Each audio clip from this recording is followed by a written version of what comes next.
What's the story, everyone? Welcome back to Gaelic Games Fan TV. How are we all getting on? How are we doing? So, the Alliance National Football League has concluded. The 4 divisions are done. And in this video, we're going to be looking back at all the weekend's games from National Football League Weekend 7. And goodness me, I mean, what a round of games did we have? I mean, so many talking points, so much drama. One of the best final days of the Alliance National Football League that I can remember for some time. I mean, it was just absolutely mental. I mean, at one stage, at about, I think with about 20 minutes to go before the league ended, Mayo were on course to get relegated. I mean, you'll even see on screen right here now, Mayo were on course to be relegated. And then bizarrely, they ended up, finishing on top of the league. I mean, I can't really think of any other leagues, any other competitions that would serve up that type of drama. And the Alliance National Football League, I mean, what a competition. And what around the games? I mean, yes, there are some contentious talking points. Yes, there are new rules that have been sprinkled in that have made things a little bit crazy and a little bit mad. And yes, there is possibly the scenario that certain teams maybe don't want to win games, or at least are certainly not playing to their absolute best because of what's coming down the line. There are some talking points. And look, we're going to delve into it in this weekend's review show, and we're going to be looking through the weekend's games. It is just going to be myself today. Couldn't get any of the lads on this weekend, so we'll just be myself reviewing and running through the games. But we are going to change up the format a little bit of these shows over the next couple of weeks and try out something different. And yeah, so look, let's delve into it and let's run through an absolute cracking weekend of Alliance National Football League action. The first thing I want to do, though, is just remind everyone how the league actually finished in Division 1. Well, now we will get on to Division 2, 3 and 4 a little bit later on, but this is how Division 1 finished. So you got Mayo on top with 9 points, Kerry second with 8 points. So both of them will be going through to the league final. I mean, both had a chance to actually get relegated this weekend. I mean, both of them couldn't get relegated together, but at least one of them had a strong chance of getting relegated. Galway, Donegal, Dublin all finishing with 8 points as well, but missing out due to Kerry's superior score difference. And then Armagh stay up with their win versus Derry. Tyrone did beat Dublin, but they still go down as well because of the fact that Armagh beat Tyrone in that head-to-head. So yeah, a crazy finish to Division 1. And we'll start by looking at Galway versus Kerry. So it did finish Galway 2-19, Kerry 3-23. And I have to say, even as a Dublin man, Kerry are looking very good. Like, they are looking very good over the last 2 games. I mean, they were absolutely brilliant in this game to absolutely wipe the floor in the way that they did against Galway in this match. And obviously they did it the previous weekend as well. Like, they look on it. They absolutely look on it. And they look like they've clicked into gear maybe at the right time. Maybe was it a case of, just getting through the first couple of league games and then try and hit your peak sort of towards the end of the league so that you can carry that form going into the championship. It is interesting kind of seeing how different teams are approaching it. I mean, you've got some teams who maybe want to sort of put the handbrake on a little bit and now sort of reserve themselves for a provincial championship. You've got other teams who are coming full of steam. And it's been a mad league overall. And it's kind of crazy. You've had a lot of teams who started the league poorly, but have ended the league really well. And Kerry are probably one of them teams. But look, they absolutely tore Galway to shreds. I mean, some brilliant goals early on from the likes of Dylan Gainey, Gavin White obviously getting a goal as well. And they just tore Galway inside and out time and time again. Paul Gainey was outstanding with 7 points. David Clifford was very good with 3 points as well. And the thing is, I know some people in my, kind of post-match reaction talking about the games and everything else once the Division 1 games are concluded, seem to get the impression that maybe I'm disappointed and devastated that Kerry are in a league final. I mean, absolutely. Of course I am. I mean, I'm a Dublin man. I don't want to see Kerry win. Of course I don't. Just like Kerry don't want to see Dublin win. It's no hard feelings. It's just a rivalry. And in fairness, we probably have a lot of rivalries that are dying within the GAA. We certainly don't need a Kerry-Dublin rivalry dying. But look, I did predict Kerry to actually get to the league final and win it as well. So seeing them doing as well now isn't actually that big of a surprise, to be honest with you. It's probably just a surprise that's taken this long. And you were kind of looking in the early part of the league, maybe when they're, when David Clifford wasn't playing, there wasn't really other forwards who are stepping up. But look, in fairness, Paul Gainey, albeit he's been around for a long time, he's still doing the business. You still obviously have Sean O'Shea to come back in as well. So, like, for Kerry, there's a lot of positives around this Kerry side at the moment. And even looking at their bench, I mean, you're looking at Conor Gainey coming off the bench scoring. You Barry Dan O'Sullivan getting a couple of points. Damien Burke obviously getting a goal. Tony Brosnan, Killian Spillane scoring as well. So Kerry are looking good. As for Galway, though, there are some like slightly worrying signs there, in my opinion. Look, obviously Robert Finnerty scoring 1A, very good performance from him. But I do think there'll be a little bit of a worry, like when Shane Walsh isn't playing or isn't at his best, Galway just don't seem to win, or their performance levels are considerably lower. Like you think back to the All-Ireland final last season, obviously against Armagh, he was on the pitch, but he was nowhere near his best. And I think with Shane Walsh, it's like, when you don't have him there, like, don't get me wrong, there are other good players in Galway, but Galway as a team just don't seem to play anywhere near as well when Shane Walsh isn't there. And I think it is an issue because I think ultimately for Galway, you can't be so reliant on just one player. A little bit worrying there from a Galway perspective that they're shipping so many goals at the moment, and that defensively, that defensive organisation that was within Galway doesn't seem to be there. Now, are the new rules playing a new effect to that? Possibly, but yeah, massive work needs to be done for Galway. But in fairness to Kerry, they were absolutely brilliant. And look, are Kerry now the All-Ireland favourites? I think a lot of people are saying that they are. I think the gap between a lot of the top teams is very little. I think if you had Kerry as favourites, I think, look, that's completely understandable. And even as a Dublin fan, I would certainly have them above my own county at the moment in terms of favourites. But at the same time, you still can't count out Armagh, who I think are definitely going to be in the mix. Tyrone are going to be there. Donegal are going to be there. They look like the front four at the moment. But look, obviously, with the championship, so much can change so quickly. And we see with a lot of these teams, there's very little between a lot of them. Mayo 118, Donegal 116. What a win for Mayo. I mean, fair play. I mean, the fact that to think like in the opening 2 league games, Mayo looked done. Like they looked finished. They looked like Kevin McStay like just didn't have the answers. I mean, they were beaten by Dublin. They weren't terrible against Dublin, but I don't think Dublin were particularly brilliant that day either. And it was more about Mayo sort of just throwing that game away. They then played Galway, lost by 10 points, and were beaten in their own backyard with an absolute whimper against one of their bigger rivals in Galway. And you were thinking, there's no way Mayo can turn this around. Like, I backed them to get relegated before a ball was kicked, and I was thinking, I'm vindicated because Mayo have looked so poor. But since then, they've gone on an absolute tear. I mean, they've won 4 games. They've drawn 1. They've beaten the likes of Kerry in there as well, who obviously they'll be playing this weekend in the league final. They've beaten Tyrone. They've obviously got a big win at the weekend as well versus Donegal. They've got some big wins on the board there from a Mayo perspective. And look, is it a coincidence that Aidan O'Shea comes back into the team and Mayo start playing better? Probably not, because look, ultimately, as much as you criticise Aidan O'Shea, he's such a thorn. He's such a presence, and he can just by having him there takes up a space of another defender. And not only that, he's obviously, laying the ball off the lads. He's, popping up with a couple of points himself. He obviously didn't in this game, but he's causing problems and he's a nuisance. He absolutely is for opposition defenders. And in fairness to Mayo, I think a bit like when we were speaking about Kerry with maybe a bit of an over-reliance at times and David Clifford, and we've seen other players step up.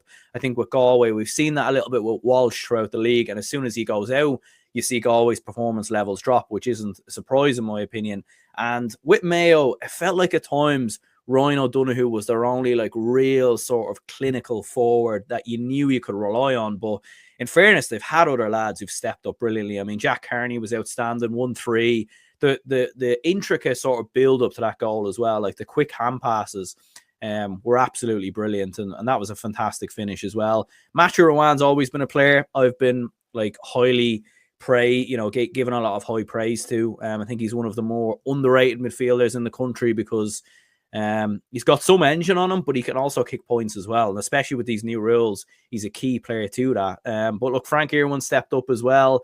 Paul Towie obviously has been very good as well. And look, some positive signs around Mayo. The interesting thing with Mayo is, though, we've seen this before, right? We've seen them look very good in the league. They've then gone into the championship and sort of ran out of steam. It's hard to kind of know what way they're going to approach the league final this weekend. And obviously going into Connacht as well, where they've been close to winning over the last couple of years, but haven't delivered. So, look, I'd be curious to know, Mayo fans in the comments down below, honestly, how do you feel going into the championship this year? Because, look, I named 4 very good contenders, and maybe I should put Mayo in the mix as well. But at the same time, I've just seen Mayo in these scenarios so many times and then just flatter to deceive in the championship over the last couple of years. But I'd be curious to know what people think. As for Donegal, it's been a weird end to the league for Jim McGuinness and Donegal. I definitely don't believe the suggestion that Donegal just threw this game or anything like that. Look, yes, they made changes. Yes, they probably haven't trained as rigorously, in the build up to this game as other matches. Yes, maybe Jim McGuinness hasn't put as much emphasis on these last two games than some of the, upcoming games in the Ulster Championship. And yes, maybe sort of subconsciously, I think within the group, maybe a lot of Donegal players are thinking ahead, obviously, to the Ulster Championship. But at the same time, I don't think you throw the game away. Like they didn't miss that penalty on purpose, lads. Like, I mean, come on. Like this Donegal side, I mean, it's not like this Donegal side are privileged enough where they've won so many league titles and everything else, and they can just go and focus on Ulster. Like winning the league should still mean something. And I'd put Galway in this bracket as well, who haven't won the league in donkey's years. And I just don't buy the narrative that those teams just completely threw those games, because ultimately winning silverware should count for something. I mean, look, yes, obviously having the championship so close to the league, they spoke about it on League Sunday. I don't want to speak too much about it. It needs to be fixed. It's simple as that. They need to now look at it going into the next season. They need to fix that, bring the league back a bit, push the championship out a bit. I don't care what you do, but you need to fix that, in my opinion, because the fact there's even a suggestion of teams maybe not being at their best when there is a chance at national silverware on the line, it's just a little bit disappointing, to be honest with you. Think about it. There's three major trophies that any county can win, and that's their provincial championship, the league, and then the All-Ireland. I think if you're in a position to win any of them, you should be going for it. It doesn't matter. Look, yes, maybe the league is a little bit valued less than some of the provincial championships, and obviously the All-Ireland. Obviously, of course, the All-Ireland is the big one.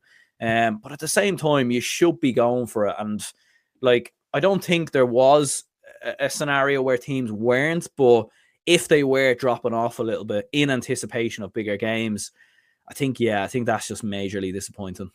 Armagh 424, Derry 118. What a win for Armagh. I mean, look, Armagh at home, lads, have been absolutely incredible. I mean, they hammered Tyrone, they hammered Dublin, and now they've absolutely hammered Derry. I mean, especially for Armagh fans who, obviously seeing their county win the All-Ireland last year, seeing them in the athletic grounds, in the flesh. I mean, it must be an absolute joy to behold how good Armagh have looked. And this is all without their best player, arguably, in Rian O'Neill as well. So whether he comes back in is obviously an interesting scenario. Whether that actually happens, we'll have to wait and see. But Armagh have been absolutely brilliant, and they were outstanding in this game. It was bizarre not to see any highlights in League Sunday. I was a little bit disappointed with that, but from what I saw, Armagh were absolutely brilliant. And even just looking at it here, I mean, they had 1, 2, 3, 4, 5, 6, 7, 8, 9, 10, 11, 12 different scores from their starting 15.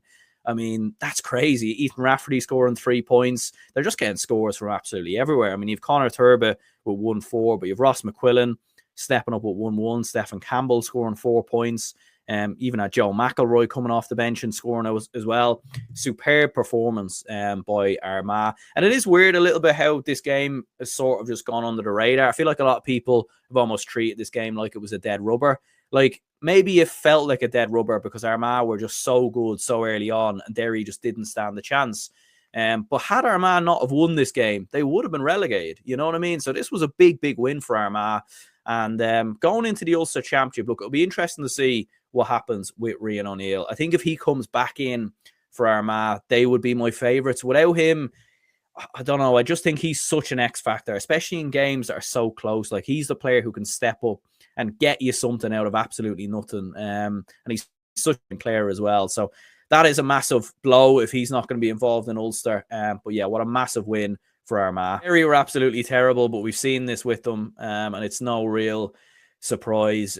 Massive question marks do have to be asked of Paddy Tally and of the Derry County Board as well, I think, in terms of allowing this whole scenario to happen.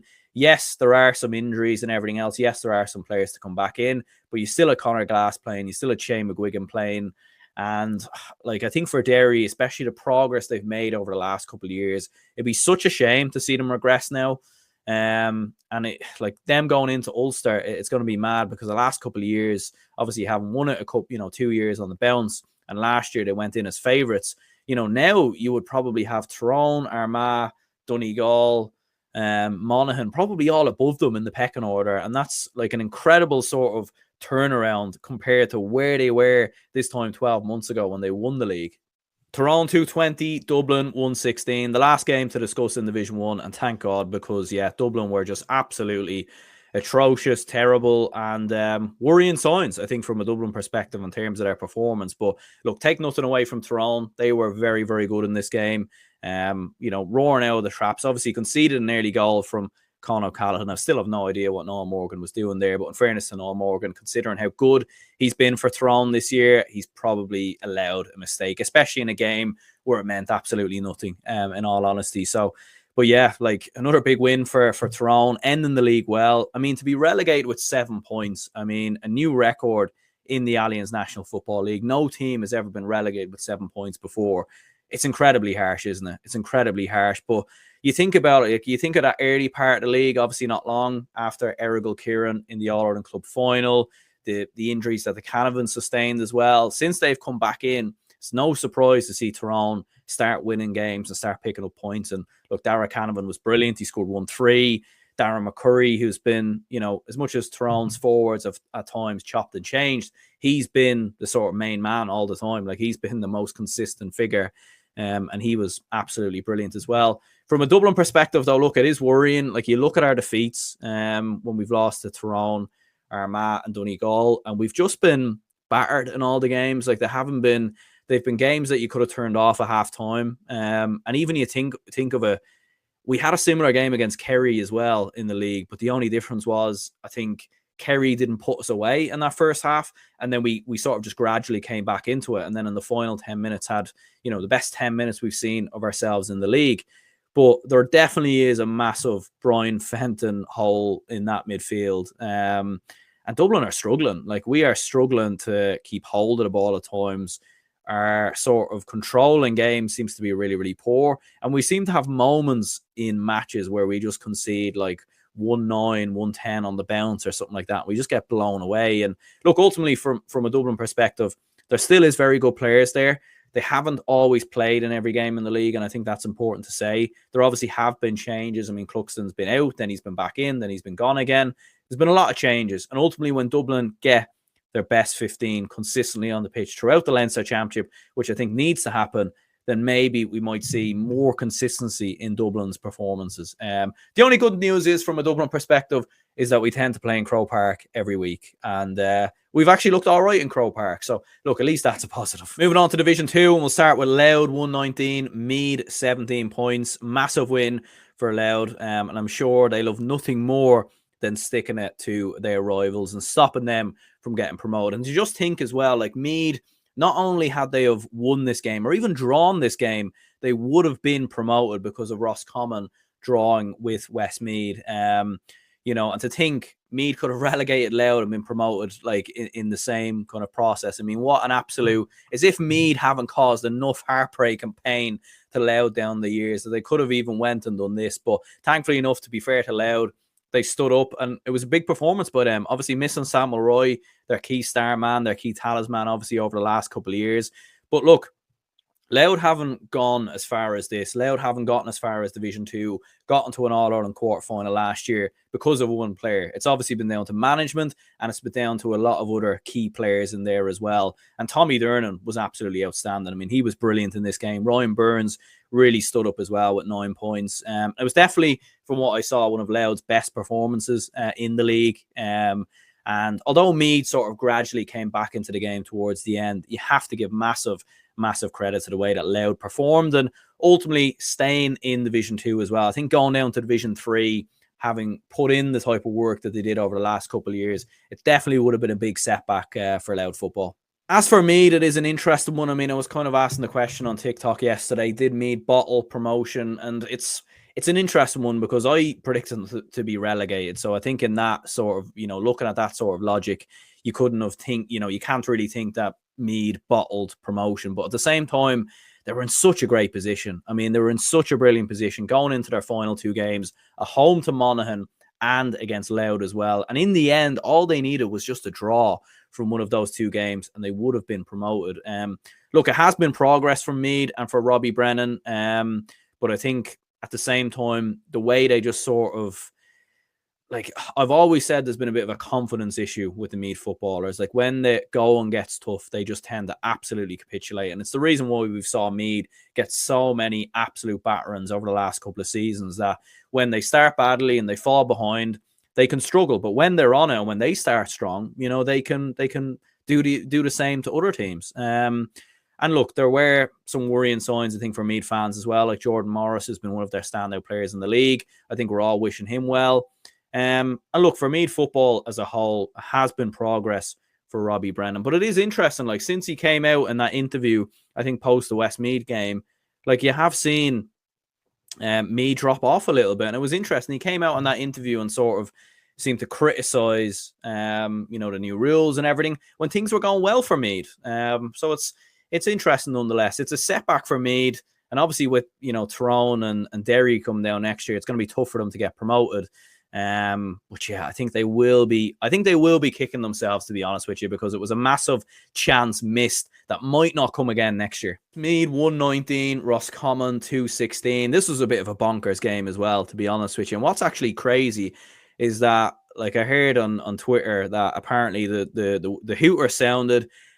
Roscommon were leading by a point. Davy Burke then went on the pitch and started celebrating. But then it was like, actually, no, this game isn't finished. This game isn't done. And then Kieran Martin, not only what does he do, is he goes down the other end and scores a 2-pointer, and Roscommon don't win the game, which absolutely insane and crazy. And to think that Davy Burke was on the pitch celebrating when if Cavan had have scored that late point from Darragh McVitie against Cork, which we'll get onto in a moment. I mean, imagine Davy Burke after that finding out that after celebrating on the pitch, you weren't promoted, mate. I mean, goodness me, I think he would have went absolutely nuts, to be honest. He would have went absolutely crazy. But look, in the end, despite the draw, Roscommon are promoted to the Alliance National Football League Division 1. It's been a weird finish to the league. Like I think they picked 1 point from their last 3 games, 2 defeats. And even as well, like looking at Roscommon fans on social media and Twitter, there does seem to be a lot of negativity around Roscommon, which is bizarre for a team that's just been promoted from Division 1. But considering how strong they started, they've sort of just limped over the line in the end. And again, is that a bit of a focus towards the Connacht Championship, or where has it gone wrong a little bit? I'd be curious to know from Roscommon fans. Cavan 19 points, Cork 21 points. And as we were saying, I mean, what an opportunity for Cavan. I mean, just like it was an opportunity missed for Meath, it's also an opportunity missed in many ways for Cavan as well, because like at home in a game against Cork, and don't get me wrong, like Cork have been just a little bit all over the place themselves this year. I mean, they probably can feel a little bit like they missed out potentially on promotion as well, given some of the defeats that they've obviously had in this division as well. But it's a massive opportunity missed, I think, from a Cavan perspective. At the same time, though, like the reason why I think it would be a little bit different between Cavan and Meath is that Cavan beat Roscommon last week when they weren't really expected to. They were never really in the promotion race. They sort of just ended up in it on the final day. But look, in fairness to Cork, they got the job done. Some big performers from them. Chris Oak-Jones with 4 points. Mark Cronin hitting 5 as well. And for Cavan, that chance at the end from Darragh McVitie, I mean, 2-pointer. If that goes over the bar, Cavan are promoted. And we're probably talking about one of the best sort of promotion stories potentially we've seen in some time. And it's mad because Cavan have had it happen the other way as well, where, you know, on the final day a couple of years ago, they were nearly promoted, but ended up getting relegated. So it would have been incredible to see Cavan get promoted, but it wasn't meant to be. But in fairness to Raymond Galligan and Cavan, we're speaking about teams who started the league poorly. At one stage, Cavan looked like they were nailed on for relegation. So the fact they've turned it around, and although they end the league on a defeat, they've had a very good campaign, in my opinion. Game, Monaghan 217, down 24 points. Disappointment in the end from a down perspective. I mean, they win the game against Monaghan, but they are, in fact, relegated. Again, a bit like what we said with Tyrone, like you got relegated on 7, but getting relegated on 6 is a little bit harsh as well. It's a tough one, I think, this for Down, because having been promoted last season, having won the Tailteann Cup, there would have been so much optimism and hope around Down that they are kicking on and they are progressing. And this will just feel like a massive setback. And a part of me wonders, like, going into next year, like, especially with them being in the All-Ireland series this year, which, if we're being honest, they might be competitive in a few games, but they're not going to do anything. I don't think they're going to do anything in Ulster as well. It just has that feeling of maybe Conor Laverty and some of those down players might step away because of sort of progress being halted. You do see this sometimes with some counties, and that would be a massive shame. And look, I know they won this game, and there are positives to take, and ultimately, I think in Division 3 next year, look, to be nailed on favourites, I think, to come straight back up and win that division, in my opinion. But I think at the same time, massive disappointment. I mean, look, shout out to Pat Haver, he scored 8 points. Ryan McAvoy and Eugene Brannigan getting 2 points each in midfield. For Monaghan, look, it was a dead rubber. There was going to be a massive point swing for them to not get promoted. And look, ultimately, I think there's no harm in them, changing around players a little bit, and not being at their absolute best with a league final coming up, but also as well the Ulster Championship. So not the end of the world for Monaghan, I think. So throwing the league table up, Monaghan and Roscommon are both promoted, and you'll see there, Meath, Cavan and Cork all missing out by a point. Of course, Cork started the day on 6 points. So their win, it makes them look closer than they actually were, but they couldn't have been promoted on the day. And then, of course, you did have Down and Louth both with 6 points. What's actually interesting looking at that league table, had Cork have lost to Cavan, not only would Cavan have been promoted, I mean, Cork also would have been relegated, actually, just looking at it there potentially.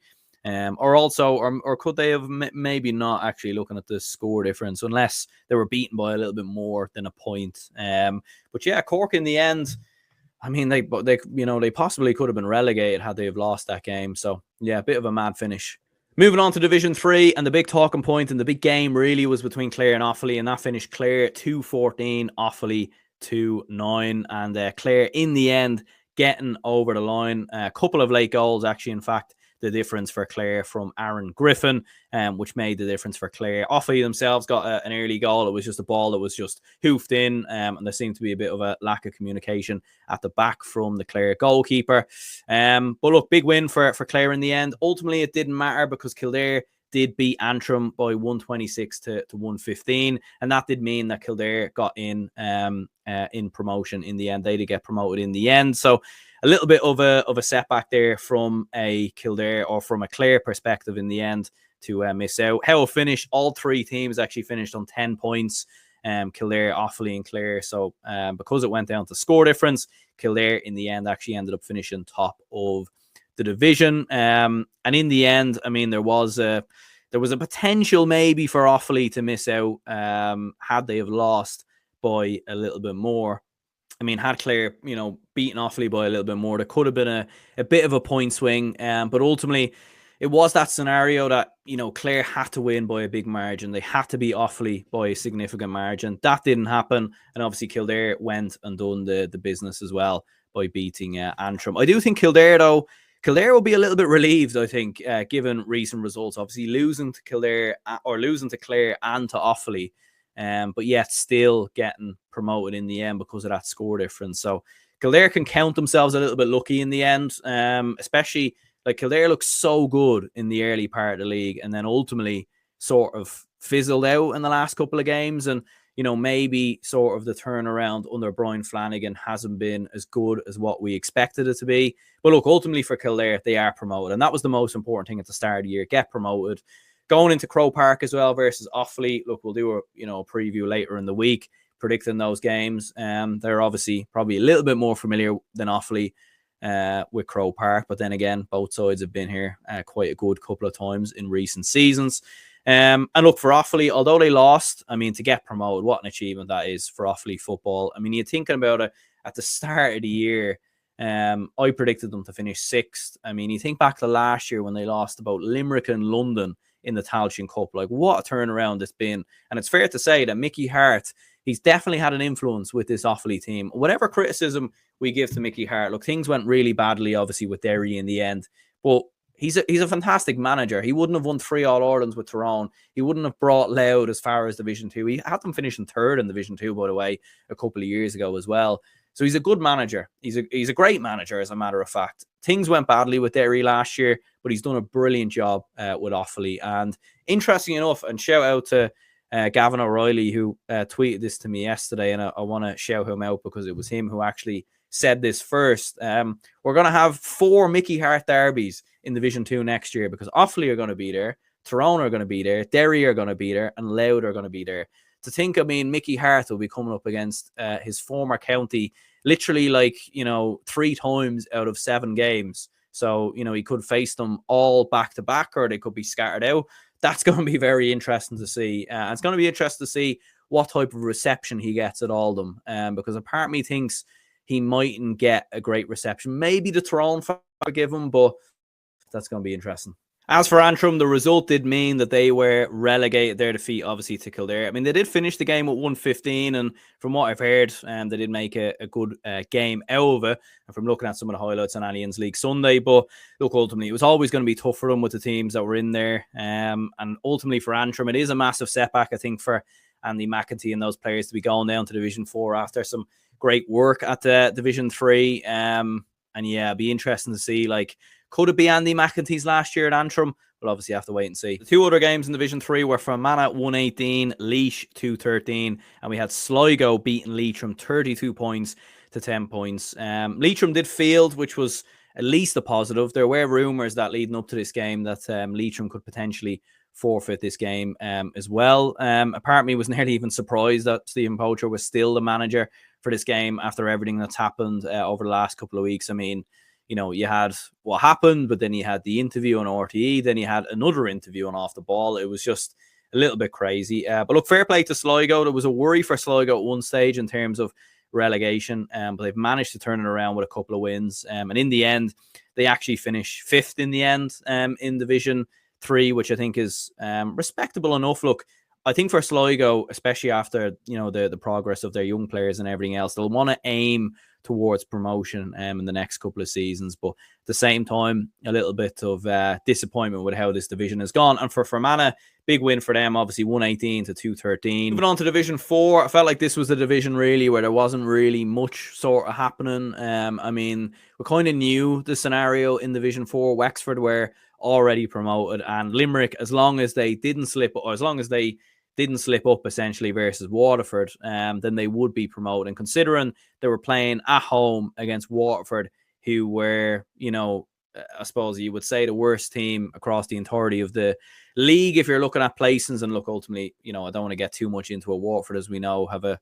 severe lack of resources and have made progress over the last couple of years. But Limerick, as we knew, were always potentially going to win this game. But one player I wanted to shout out, and although not seeing too much of this game, James Naughton scored 4-12. 4-12. I mean, that's an incredible tally to score in one game of football. And what a performance it was from him, in fairness, to finish with 4-12. And look, fair play to Limerick. Ultimately, Limerick have had a bad couple of years in football over the last 2 seasons. So to right the wrongs and get promoted at the first attempt, I think is big. And I think for Limerick going into Division 3, obviously the last time they actually got promoted from Division 4, they got promoted straight away from Division 3. Don't quite see that happening, but I do see them being okay in Division 3 next year. So yeah, massive win for Limerick and good for them to be promoted. Wicklow beat Tipperary 21 points to 12, but ultimately it didn't matter in the end from a Wicklow perspective because of Limerick's win. Disappointment, I think, for Wicklow overall this year, and I think they will look back at that defeat to London on the opening weekend as one of the key defeats that cost them. Considering some of the moments they had last year where they nearly beat Kildare, they nearly got to a Leinster semi-final. They haven't quite maybe kicked on since then. In the Tailteann Cup, they were a little bit disappointing, and now obviously not getting promoted as well.